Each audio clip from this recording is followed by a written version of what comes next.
할렐루야. 2020년 6월 5일 금요일 새벽 기도에 오신 여러분을 예수님의 이름으로 환영합니다. 함께 기도하심으로 예배를 시작하겠습니다. 하나님 아버지 참 감사합니다. 오늘도 새벽 미명의 정한 시간에 저희들 깨워주시고 이렇게 주님 앞에 나와 말씀 청정하고 입술을 열어 찬양하고 기도할 수 있도록 도와주셔서 감사합니다. 하나님 아버지께서 은혜로 주신 참된 믿음을 가진 우리들이 하나님 앞에 어린아이 같은 마음으로 부복하고 엎드려 입술을 열어 주님 앞에 간구하고 기도할 수 있도록 우리의 영혼을 성령 충만케 하여 주시옵소서. 어렵고 힘들고 괴로울 때일수록 더욱더 주님께 가까이 가서 기도하고 주님께 매달리며 그래야 해서 주님의 아버지 되심을 날마다 삶으로 경험하며 간증할 수 있는 우리들과 우리 가족들, 자녀들, 우리 목장들과 우리 교회 성도님들 또 전 세계에 있는 믿음의 백성들이 될 수 있도록 도와주시옵소서. 이 새벽에 하늘문을 여셔서 주님께서 우리 각 사람에게 말씀하여 주시옵소서. 우리의 영혼의 귀를 열어주시고 우리 영혼의 마음을 열어주시고 우리 영혼의 눈을 열어주셔서 하나님 아버지의 말씀을 보게 하시고 하나님의 얼굴을 구하며 볼 수 있는 저희들 될 수 있도록 도와주시옵소서.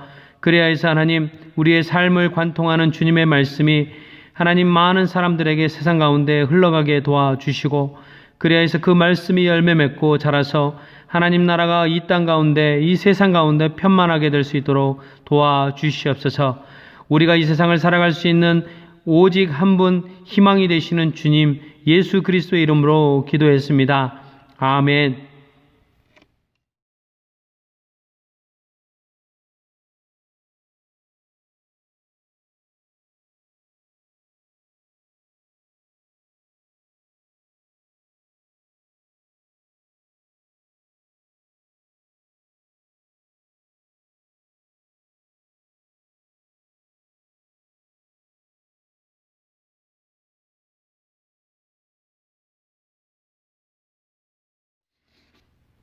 어느 한 교회에 두 고등학생이 있었습니다. 이 두 고등학생 모두 아주 믿음이 좋은 부모님들이 있었고 또 그 두 학생의 부모님들은 교회에서 정말 열심히 교회도 섬기고 하나님을 향한 믿음도 돈독해서 날마다 하나님께 간절히 기도했던 그런 부모님들이었습니다. 또 이 두 학생들도 그 한 교회에 출석하면서 열심히 믿음 생활하고 또 기도했던 학생들이었습니다. 어느 날 여러분 다 아시겠지만 한국에서 대학 입시가 있었던 때죠.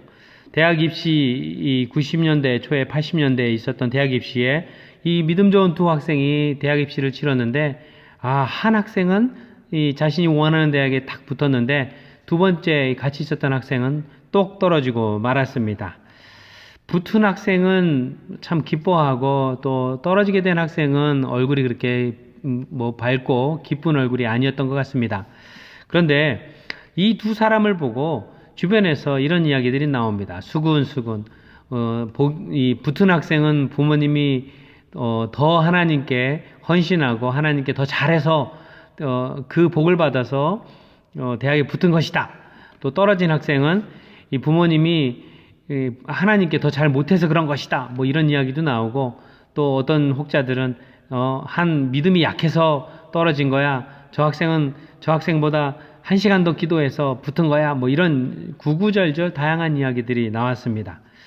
그런데 그 이야기들을 가만히 살펴보면 마치 대학 입시에 이렇게 성공적으로 자신이 원하는 곳에 붙게 된 학생은 이 하나님으로부터 복을 받은 것이고 또 입시에 똑 떨어진 학생은 하나님으로부터 복을 받지 않은 것처럼 사람들이 이 이분법적으로 흑백 논리로 이야기했다는 것입니다. 그런데 여러분도 혹시 그렇게 생각하고 있는 그런 스테레오타입, 그런 경향성이 있지 않은지 한번 점검해 봐야만 합니다. 저도 이 대학 입시를 통과했던 그런 사람으로서 이런 이야기를 들을 때마다 조금 마음이 되게 불편했던 것 같아요. 고등학교 때부터 교회를 출석하면서 그것이 저에게 늘 질문거리였던 것 같습니다.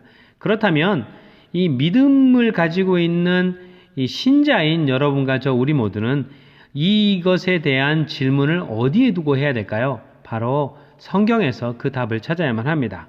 우리는 그러한 판단을 성경 말씀에 비추어서 자꾸 해보는 연습을 해야만 합니다. 그래서 우리의 영적인 세계관이 성경적인 관점과 판단으로 말씀에 기반해서 우리 삶 가운데 일어나는 일들을 비춰볼 수 있는 그런 습관을 기르는 것이 필요합니다.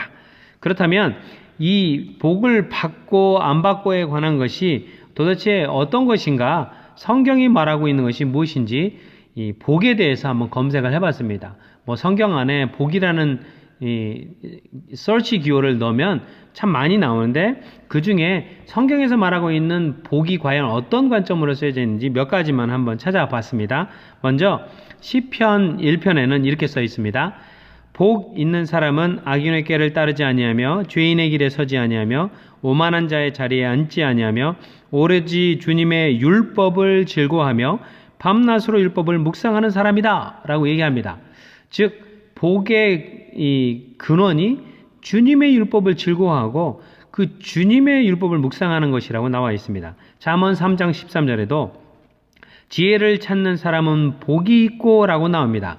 그런데 이 지혜는 여호와를 경외하는 것이 지혜의 근본이라는 하나님 말씀대로 하나님을 경외하면서 이 지혜가 생기고 이 지혜로 인해서 복이 온다는 것입니다. 그러니까 복을 받는다는 것은 하나님께 우리가 집중할 때 복을 받을 수 있다는 걸 결론입니다. 창세기 49장 25절은 너의 조상의 하나님이 너를 도우시고 전능하신 하나님께서 너에게 복을 베푸시기 때문에 이렇게 나옵니다. 위로 하늘에서 내리는 복과 아래로 깊은 샘에서 솟아오르는 복과 젖가슴에서 흐르는 복과 태에서 잉태되는 복을 베푸실 것이다. 즉 아이 낳는 복, 또 위아래로 사방에서 받는 모든 복이 다른 어느 것 때문에 받는 것이 아니라 전능하신 하나님이 복을 베푸실 때 받는다고 써 있습니다.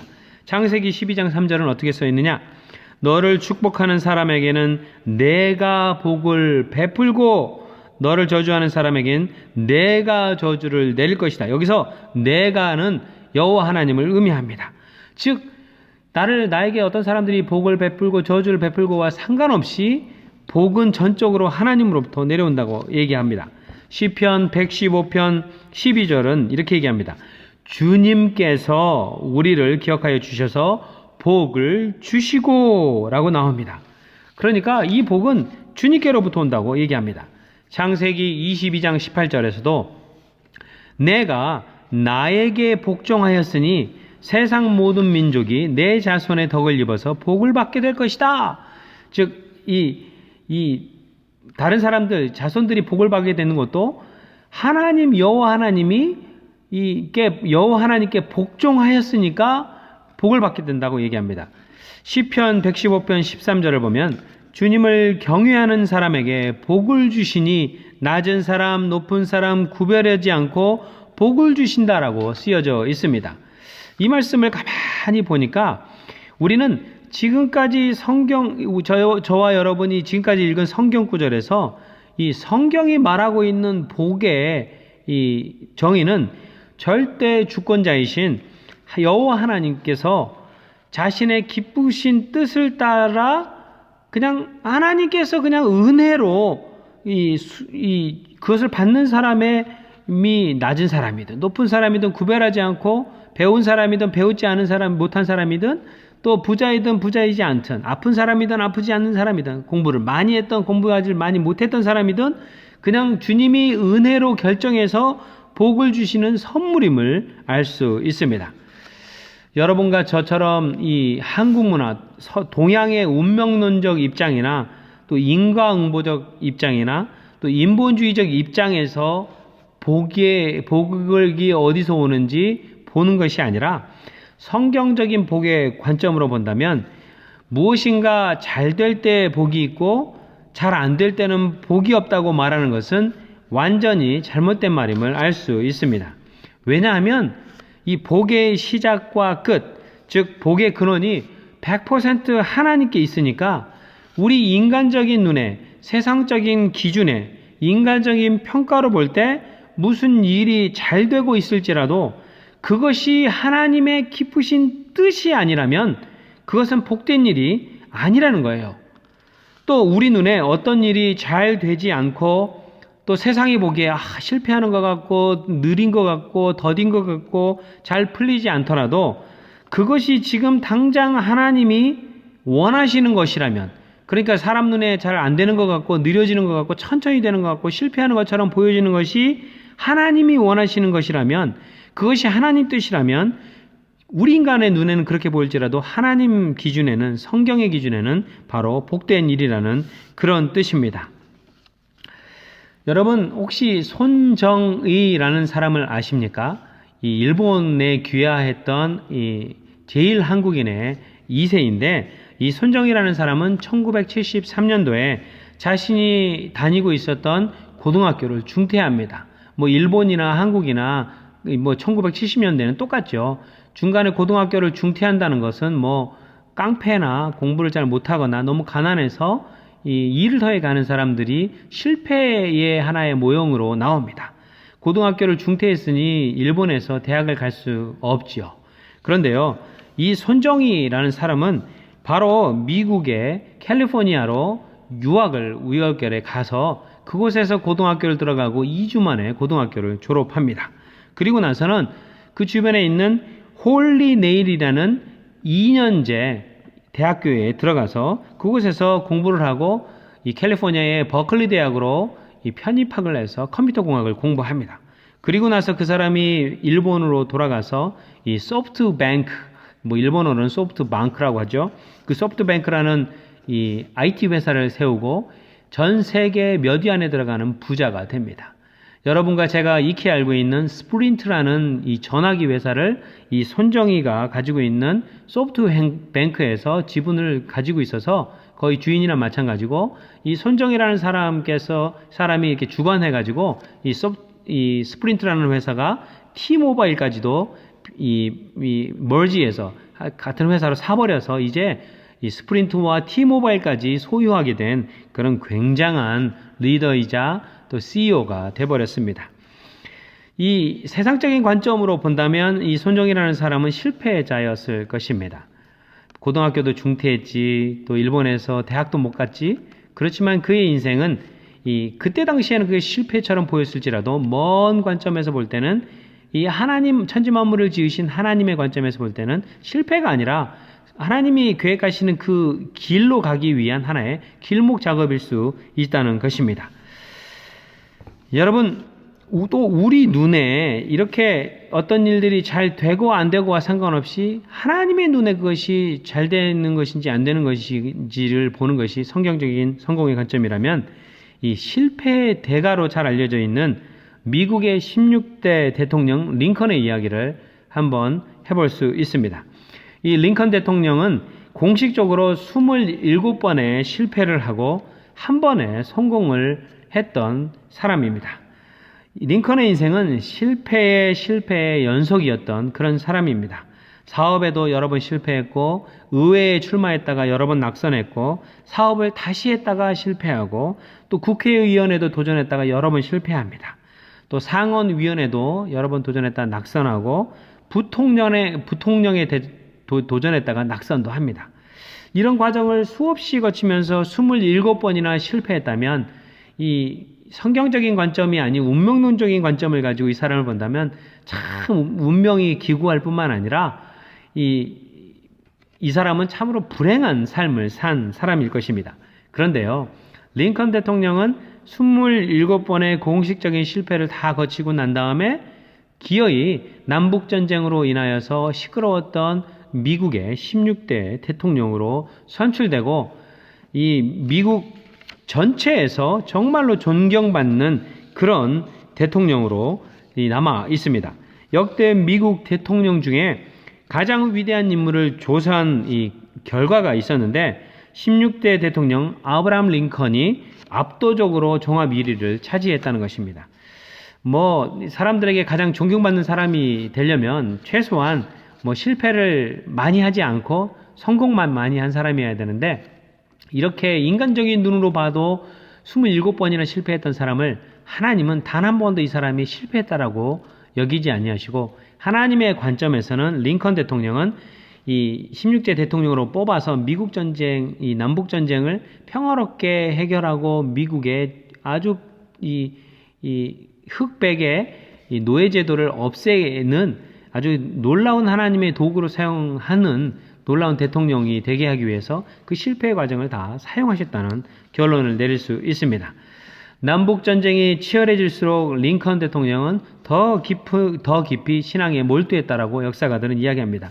그는 역사를 이끄는 이는 하나님이시며 자신은 그의 손에 붙잡힌 도구에 불과함을 늘 잊지 않았다고 이야기합니다. 링컨은 전쟁 중 때때로 국가 금식일을 지정하고 우리의 죄를 회개하고 또 고백해서 전능하신 하나님께 긍휼과 용서를 구해야 합니다.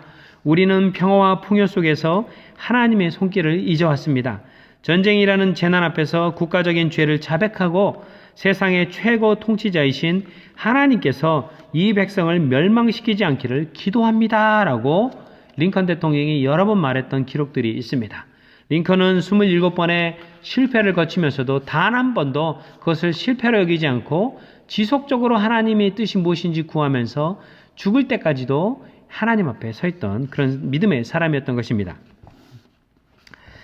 복의 근원이 이 하나님이시라는 것을 성경 말씀대로 온전히 우리가 믿고 있다면 복 주시는 분이 오직 하나님 한 분뿐임을 진심으로 여러분과 제가 믿고 있는 것이라면, 그리고 그 복은 지위, 고하, 남녀노소, 빈부를 막론하고 하나님께서 그냥 은혜로 주시는 복이라면 우리는 오직 복 주시는 분의 마음뜻에 따라 복을 평가하고 복을 받기 위해서 노력을 경주해야만 합니다. 복 받는 비결은 하나님의 뜻을 아는 것이라고 성경이 말하고 있는 것입니다. 성경이 그렇게 말하고 있으니까 복 받기 위해서 우리는 다른 데 몰두하기보다 도대체 하나님의 뜻이 무엇인가라고 날마다 먼저 구해야만 하는 것입니다. 그 뜻을 아는 방법은 아주 유일하게 하나밖에 없습니다. 바로 하나님의 말씀을 통해서 하나님의 기뻐하시는 것이 무엇인지, 하나님이 싫어하시는 것이 무엇인지 알 수 있다는 것입니다. 제 아내는 이제 저하고 한 20년 이제 살았습니다. 짧은 결혼 생활인데요. 지난 20년 동안 결혼해서 첫 해부터 아내는 제가 무엇을 좋아하는지, 무엇을 싫어하는지 잘 파악했던 것 같아요. 저도 아내와 결혼하기 전에 데이트를 하면서 아이고 이 자매님이 무엇을 좋아할까, 무엇을 싫어할까, 이게 귀를 쫑긋 세우고 긴장하면서 제가 교제했던 지금의 아내가 좋아하는 것을 최대한 많이 하기 위해서 이 사람 뜻이 무엇일까 구했던 것 같아요. 하물며 사람에게조차 좋아하는 것이 무엇인지 잘 분별해서 잘해주려고, 기쁘게 하려고 노력하는데, 천지만물을 창조하신 복의 근원이신 하나님께 하나님이 좋아하시고 기뻐하시는 것인지 무엇인지 이 성경 말씀을 통해서 귀를 쫑긋하게 알려고 노력하지 않는다는 것은 정말로 어리석은 일인 것 같습니다.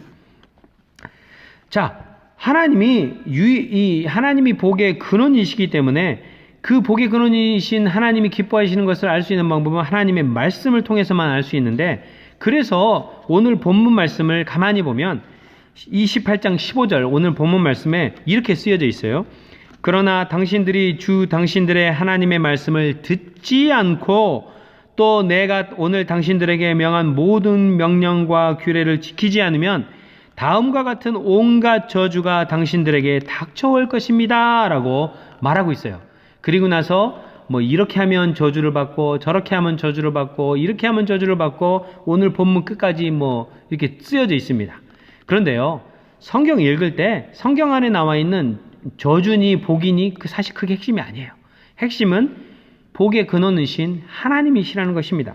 그래서 저는 오늘 본문 전체를 아우르는 말씀인 28장 15절 말씀을 이 긍정적인 표현으로 한번 긍정문으로 바꾸어 봤습니다. 15절 말씀을 긍정문으로 바꿔서 읽어볼게요. 당신들이 주 당신들의 하나님의 말씀을 듣고 또 내가 오늘 당신들에게 명한 모든 명령과 규례를 지키면 온갖 복이 당신들에게 넘쳐날 것입니다. 라고 이 긍정문으로 바꿀 수 있습니다. 즉 여기서 하나님의 말씀을 듣고 라는 말은 다른 번역본에서는 하나님의 말씀을 순종하고 라고 나와 있어요. 그런데 이 원문인 히브리어 원문에서 하나님의 말씀을 듣고 하나님의 말씀을 순종하고, 즉 듣고 순종하다라는 단어는 사마르라는 히브리어 동사 단어인데, 이 사마르라는 단어는 listen carefully, 그래서 아주 귀를 기울여서 자세히 듣다, 마음을 쏟아서 듣다라는 그런 의미도 있고, 동시에 순종하다, 행동해서 몸을 움직여서 순종해서 방점을 딱 찍다라는 그런 의미가 둘 다 들어있어요.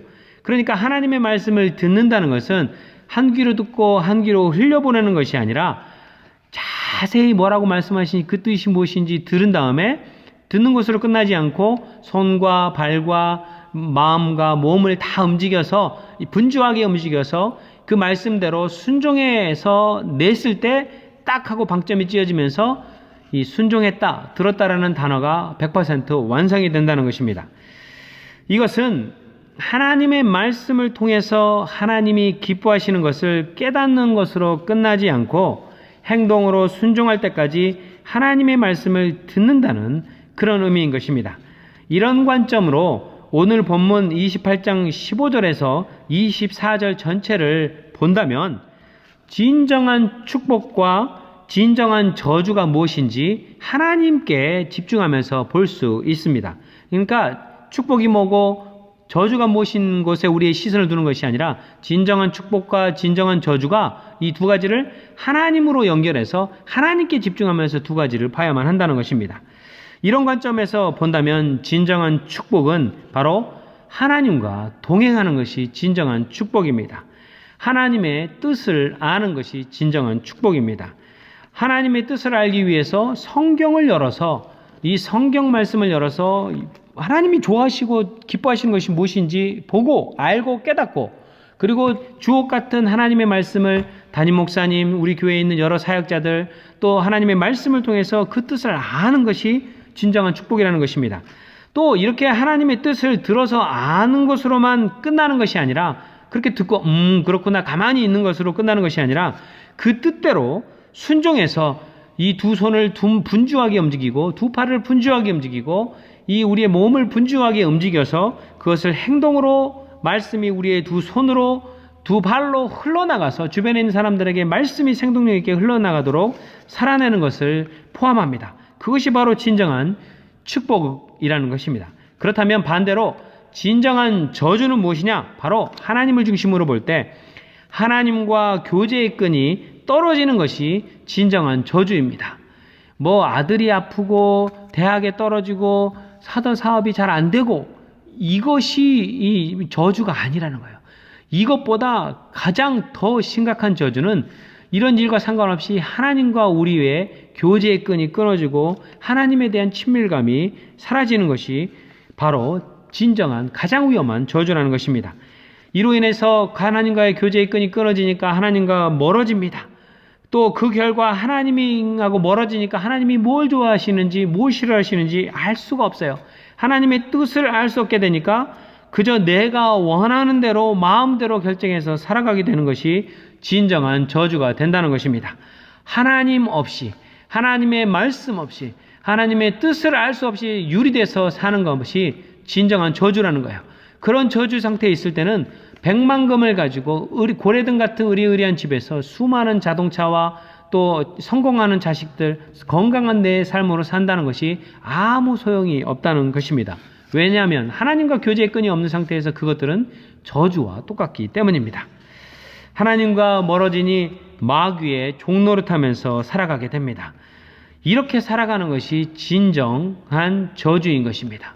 그러니까 우리는 이 진정한 축복과 진정한 저주가 무엇인지 이것들의 시선을 두는 것이 아니라 복이 있는 것이 무엇인지 저주받는 것이 무엇인지 우리의 시선을 그곳에 두어 마음 쓰지 마시고 이 모두를 다 주관하고 계시는 하나님 아버지께 우리의 모든 시선을 집중해서 보시고 그 하나님이 무엇을 기뻐하시는지 무엇을 싫어하시는지 그 하나님이 어떻게 하면 좋아하시는지 다른 데서가 알아보지 마시고 성경 말씀을 통해서 하나님이 좋아하시는 것을 날마다 듣고 듣는 것으로 끝나지 마시고 내가 할 수 있는 방법 안에서 자그마한 것들로 순종하고 행동해내고 또 살아내는 여러분 되시기를 축원합니다. 말씀을 마치겠습니다. 여러분, 복받는 사람이 되고 싶으십니까? 여러분 머리가 좋으시죠? 머리가 좋은 사람들은 이 지혜의 근본이 되신 하나님을 경외함으로 복을 누리는 자들입니다. 하나님께 갑시다. 코로나 바이러스로 경제적으로 힘들고 하시는 비즈니스들도 힘듭니다. 내 눈에는 저주처럼 보입니다. 어떤 사람들은 이 코로나 바이러스 기간 때문에 잘 되는 것 같고 돈도 잘 버는 것 같고 더 승승장구하는 것처럼 보이는데 나는 왜 이렇게 뭐든지 해놓은 것이 잘 안 되는지 불평, 불만이 앞서기 시작합니다. 이것에 마음 쏟다 보니까 내 눈에 보기에, 내 기준에 보기에, 사람들이 기준에 보기에 저주받은 것에 우리의 시선과 마음을 쏟아내기 시작하면 하나님을 향해 있던 우리의 눈이 땅의 것에 쏟아지게 됩니다. 하나님과 멀어지게 됩니다. 그런 우를 범해서는 안 됩니다. 이렇게 힘들고 어렵고 잘 안 되는 것 같고 실패하는 것 같을 때 우리 이 걱정하는 것조차도 걱정하는 거 자연스럽습니다. 그런데 그 걱정조차도 주님의 무릎 앞에 다 가지고 가서 아이고 주님 알아서 하십시오. 주님이 책임지십시오. 제가 주님께 가서 주님 기뻐하시는 것이 무엇인지 쫑긋하게 듣고 주님 기뻐하시는 대로 어렵고 힘들지라도 온 힘을 써서 그리 하겠습니다. 나머지는 주님이 책임져 주세요 라고 어린아이처럼 나가셔서 목도하고 기도하고 울부짖는 여러분과 저 우리 모두가 되기를 축원합니다. 기도하시겠습니다. 하나님 아버지 참 감사합니다. 복의 근원이 하나님이심을 고백합니다. 세상이 말하는 복, 내 기준의 복, 그것에 집중하는 것이 아니라 하나님 기준의 복 받는 것이 무엇인지 잘 깨닫게 하여 주시옵소서. 하나님의 뜻이 무엇인지 알고 그 뜻대로 살아가는 것이 복을 받는 비결임을 알게 하여 주시옵소서. 세상이 뭐라 하든 내 눈에 실패해 보이는 일일지라도 하나님 보시기에, 하나님 말씀 보시기에 이 과정이 기꺼이 우리가 지나가야 될 과정이라면 오히려 이 과정을 즐거이 지나갈 수 있도록 도와주시옵소서. 내가 통과하고 있는 이 불을 통과하는 과정, 이 어려움을 통과하는 과정, 사망의 음침한 골짜기를 통과하는 이 모든 과정이 이 과정을 통하여서 정금과 같이 단련시켜 하나님을 향한 우리의 믿음과 뜻을 강건케 하는 하나님의 뜻이라면 기꺼이 순종함으로 이 과정을 인내함으로 통과할 수 있는 은혜와 힘을 부어 주시옵소서. 하나님 통과할 수 있는 힘조차도 나로부터 나오는 것이 아니라 하늘 문을 여셔서 주님이 주시는 줄 믿사오니 그런 주님 옷자락 붙잡고 어린아이처럼 나아갑니다. 그저 주님 우리는 순종할 터이오니 주님 말씀을 청종하겠사오니 주님의 뜻이 무엇인지 쫑긋이 듣겠사오니 나머지는 주님이 책임져 주시옵소서. 기도합니다. 코로나 바이러스 기간 동안 비즈니스와 건강과 교회와 많은 어려움을 통과하는 우리 성도님들이 있습니다. 하나님 그들의 마음을 지켜주시옵소서. 그들의 마음을 강건케 해주시고 믿음을 굳건히 해주셔서 이러한 어려운 시기일수록 더욱더 하나님께 매달리고 기도할 수 있는 은혜를 부어 주시옵소서. 그리하여서 이 기간이 다 끝난 다음에 잘하였다 충성된 종아 하며 칭찬받으며 하늘문을 여셔서 부어주시는 하나님의 놀라운 복의 선물을 누리는 주님의 백성들, 우리 목장 식구들, 우리 교회 성도님들, 전 세계의 믿음의 백성들 될 수 있도록 도와주시옵소서. 예수님의 이름으로 기도했습니다. 아멘. 하늘에 계신 우리 아버지여, 이름이 거룩히 여김을 받으시오며 나라 임하옵시며 뜻이 하늘에서 이룬 것 같이 땅에서도 이루어지이다. 오늘날 우리에게 일용할 양식을 주옵시고 우리가 우리에게 죄 지은 자를 사하여 준 것 같이 우리 죄를 사하여 주옵시고 우리를 시험에 들게 하지 마옵시고 다만 악에서 구하옵소서. 대개 나라와 권세와 영광이 아버지께 영원히 있사옵나이다. 아멘.